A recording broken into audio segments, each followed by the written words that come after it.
هارد لك المنتخب العماني وجماهيرها. نشكر السلطنة على هذا الاستقبال. Bikin semuanya jadi sangat kaget. Di luar dugaan, pemain Irak bocorkan dan bongkar hal ini ke publik soal timnas Bahrain. Bisa jadi kabar baik untuk timnas Indonesia kah? Gak mau kalah dari timnas Indonesia kah? Madam Pang tiba-tiba panggil pemain Manchester United ke timnas Thailand. Begini penjelasannya. Se-ASEAN Auto ikut malu. Pemain top Eropa langsung ngomong gini usai diklaim keturunan Malaysia dan diminta untuk dinaturalisasi. Pomade yang dipakai Bang J dan kawan-kawan dengan 60 ribuan aja. Langsung klik link di bawah ini ya.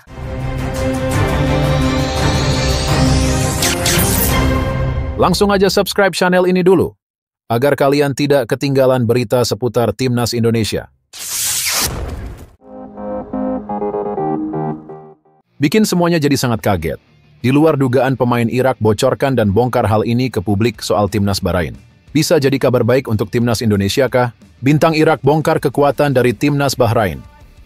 Hal ini tentunya bisa jadi pelajaran bagi timnas Indonesia yang akan berhadapan dengan Bahrain di SUGBK. Ya, timnas Indonesia akan bersua dengan Bahrain di laga ke-7 putaran ketiga kualifikasi Piala Dunia 2026 Zona Asia. Laga itu akan digelar di SUGBK, Jakarta, pada Maret 2025. Ya, bintang Irak, Ayman Hussein, mengungkap kekuatan utama dari timnas Bahrain. Hal ini diungkap usai dirinya berhadapan dengan Bahrain di Piala Teluk 2024. Pada ajang itu, timnas Irak secara mengejutkan menelan kekalahan dari Bahrain 0-2 di laga kedua Piala Teluk 2024. Usai pertandingan, Ayman Hussein mengungkap kekuatan utama dari pola permainan Bahrain. Menurutnya, tim berjuluk The Reds itu memainkan skema defensif yang sangat ketat.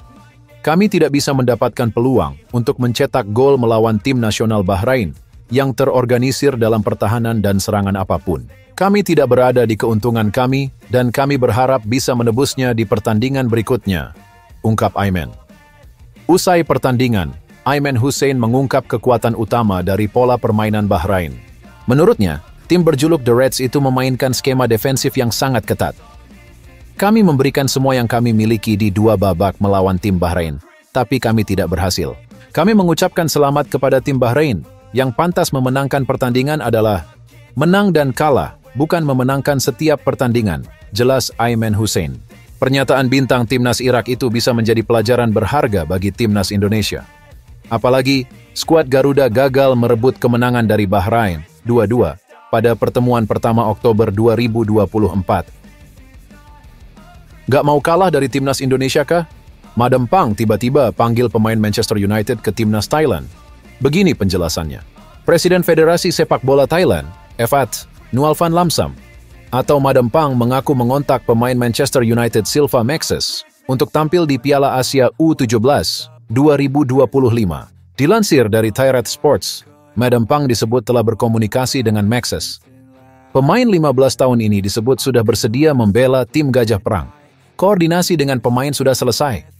Pada tahap awal, Silva Maxes sudah menerima dan siap mengikuti pemusatan latihan bersama Thailand U17 pada Februari 2025, tulis Thairat. Untuk memuluskan langkah membela Thailand, Madam Pang akan membantu keluarga Maxes melengkapi dokumen agar sang anak bisa kembali mendapat paspor Thailand. Disebutkan Thairat keluarga Maxes akan datang ke Bangkok pada awal Januari 2025. Bantuan dijanjikan FAT sebab Piala Asia U17 2025 akan berlangsung pada 3-25 April 2025.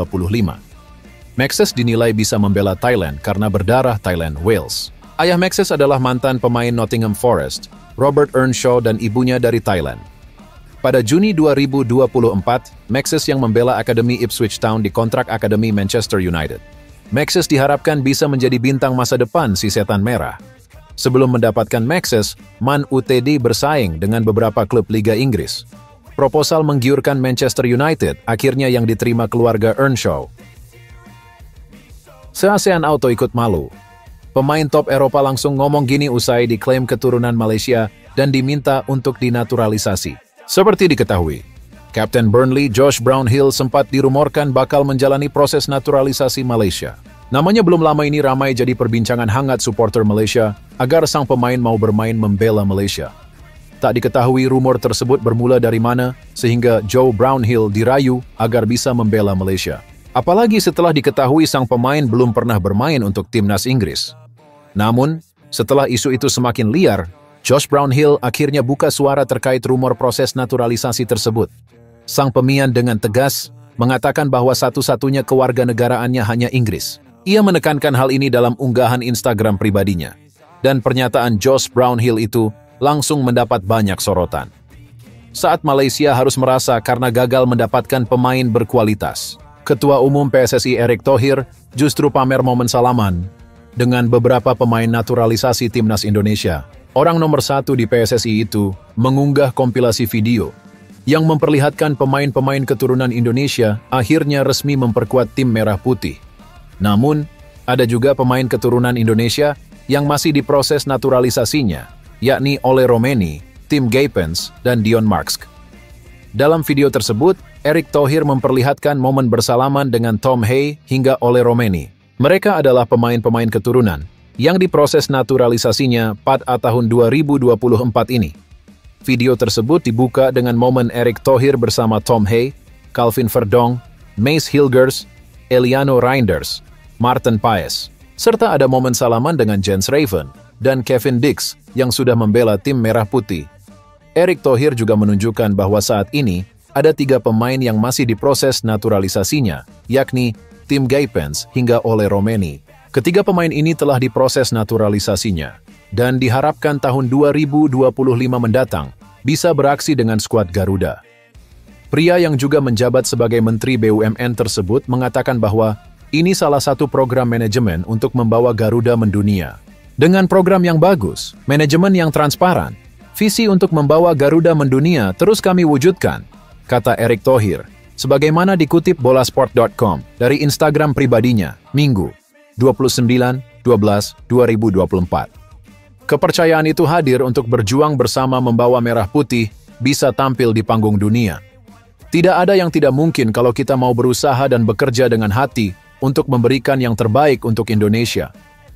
Saat mantan pemilik Inter Milan ini memamerkan momen salaman dengan para pemain naturalisasi timnas Indonesia, beberapa netizen justru menyinggung Malaysia yang lagi merana dalam unggahan Erick Thohir ini. Pak, nggak boleh gitu, tetangga lagi sedih soalnya, tulis Ajho Fikri, sambil disertai emotikon ketawa. Jangan sampai FAM lihat, nanti ikut naturalisasi Mbappe, tulis Nurdina. Maaf Pak, ini ya? Ini maksudnya nyindir tetangga kah? Tulis Spawn disertai emotikon ketawa.